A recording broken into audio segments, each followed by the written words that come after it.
Hi, I'm Bill DiPiazza, and I'm my 101 projects here out in the country here in Wisconsin. Uh,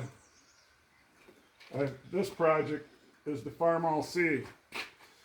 Uh, I bought this baby off eBay in 2015 for 940 bucks plus 200 shipping plus I think I gave him an extra $25 because he had a flat tire. I felt sorry for him.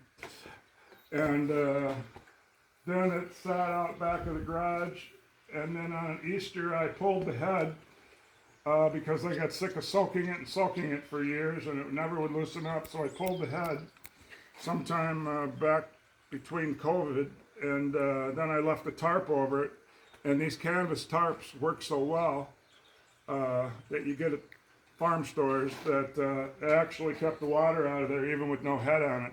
I did put the head back on one time, but I guess I was scared of heads. I put it back on just the way it was, and I didn't even check to see if a valve was stuck or anything. That's a dumb thing, but now I know how to take heads apart. I bought this. I bought this.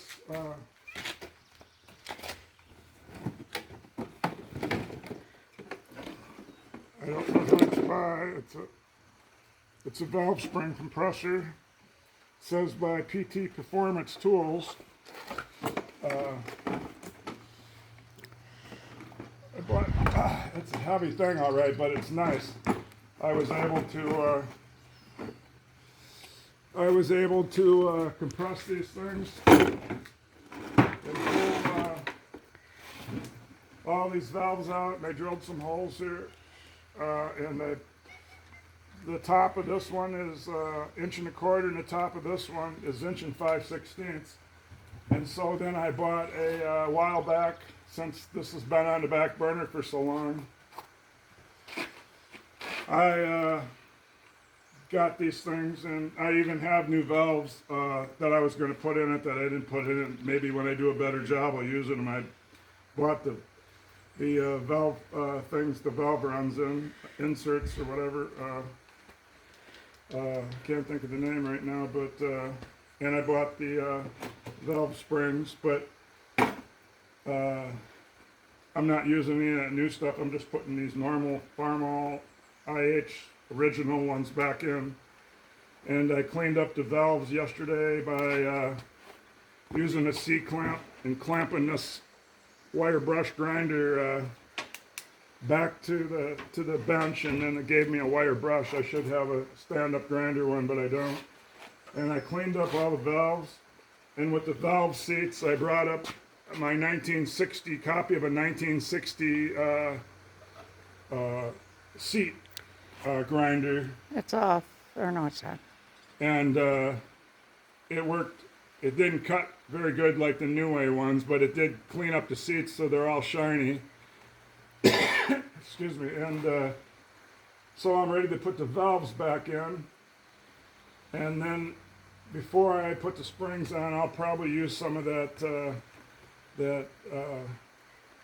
cutting compound where I go like, take that thing and go like that, and try to make them seat even better, then clean all that out of there. And they're getting pretty cleaned up for what they were. I didn't know how to use that copper spray, so when I put the head on and found out it didn't have good compression and took it back off, I must have put the copper spray on wet, and it even turned this copper and probably the top of the head copper colored, and it obviously wrecked the gasket when I took it apart. And I think maybe you're supposed to let that stuff dry. I'm just not going to use it anymore. They never used it back in the 60s, 50s, so.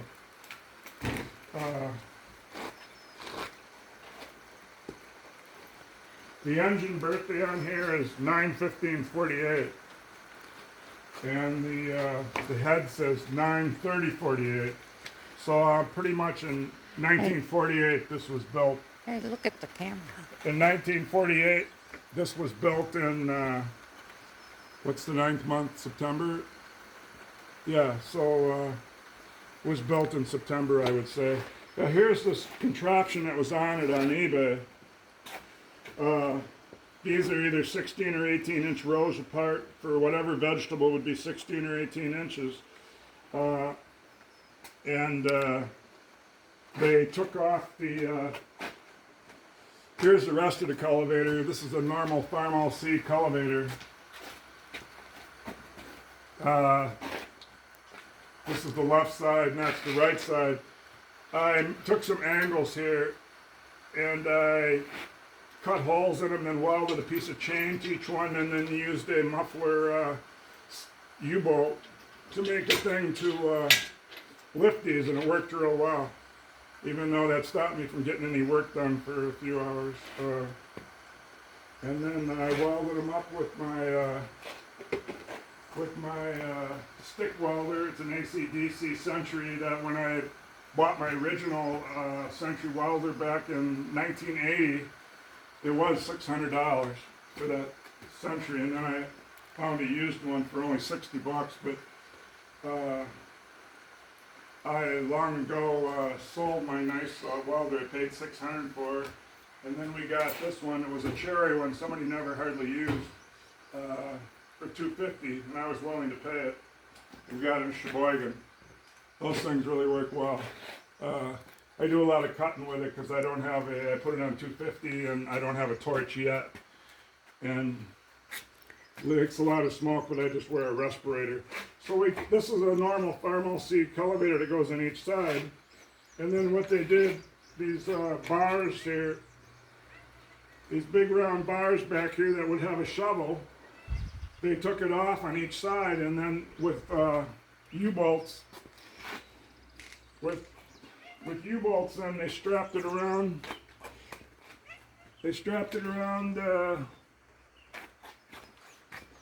Where was this bolted on? I just took this off. I think it went around this big square bar, and one on each side, so the whole thing's only held down with 4 U-bolts. And then this PTO shaft slides into the other half of it under there before you bolt it on. You get that slid in, and I suppose I could, before I put this back on, I could take a look at this gearbox to make sure it's got oil in it and stuff. But we're going to have a PTO cultivator, and a lot of people that I brought this up said they've never seen anything like this. Probably why we brought the tractor.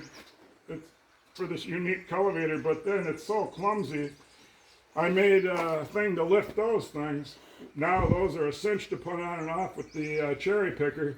But this thing, I got to make a cart for it that keeps it better than this Harbor Freight cart. I got to make a better cart for it for getting it under there. It's really bulky, and so when I put it under there, I'm going to make something better to roll this on. And so here's the Farmall C.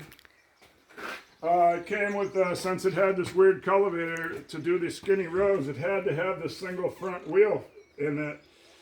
I'm thinking since they got the single front wheel and the idea was to do these narrow rows in these food plots, I'm thinking that way back in the 48 and 50, when they bought this, not soon after, they probably put this contraption together with this cultivator because it has a single front wheel, which means they bought it for that specific reason.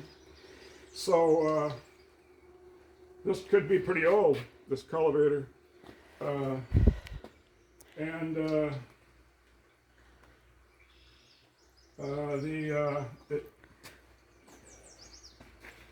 camera person, can you come back here? It came with battery ignition and the gas tank. It's pretty good. It seems like in the bottom of the tank it has a little recessed area. The recessed area looks a little brown, but I shouldn't have any trouble cleaning that up. It did come with these, like they might have used it also with these attachments that go on a Farmall C where this turns a planter. Came with these, And I've heard people have to buy a whole C that's got these on just to get these. But it's got the rear cultivator. But basically it's a Farmall C. And it's got, it came with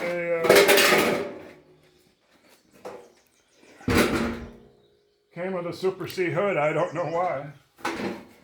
And came with wheel weights. Right there, came with wheel weights, which the guy said, even though he's giving me a locked up tractor for almost $1,000, that you can get a running one.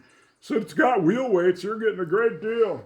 Of course we didn't, because he acted like it was stored inside, and since he put it outside with a bad manifold, here's my good manifold. His leaked. Some of them either have a hole in it, which will put it right into the, this is an exhaust. This goes to an exhaust part. This one goes to an exhaust one. And I think it leaked. Mine didn't have a hole in it, but it leaked all the way around here. The pipe wasn't, and I've heard one guy on YouTube said, well, I know why that happened. He said that's because the pipe was loose in there, and when you're using it in the field, this rattles, and then it's just loose, and then the water just goes right on by the threads and locks your motor up. So that's my project I'm doing out here, the Farmall C from 1948 with this weird cultivator. So I'm going to have the camera person here go in and post this, and I guess I'll get to work on putting these valves back in. And the other thing is, when I put that head back on, there's no guarantee. There's no guarantee that these piston rings are not froze, because I stored it 8 years. He said it was stored 10 years. So we're talking 20 years almost. And so before I put this together, because I did a Farmall Cub that sat 40 years, they were absolutely stuck. And I had somebody pull me around in the field all the way about 1,000 feet down and 1,000 feet back a couple times once I'd put the thing back together and unfroze it to see if that would loosen up the rings. It didn't, and the only way that one will start is if you pull it, because it has low compression. You can get these things to run if you pull them when it's only got about 20 or 30 pounds of compression on each cylinder, because I've done it with that Cub. And so that one's going to have to come apart, and the pistons are going to have to come out, and the ring grooves are going to have to get cleaned out. And then I'll check my work I did cutting those valve seats, because that's a flathead, and it was tougher.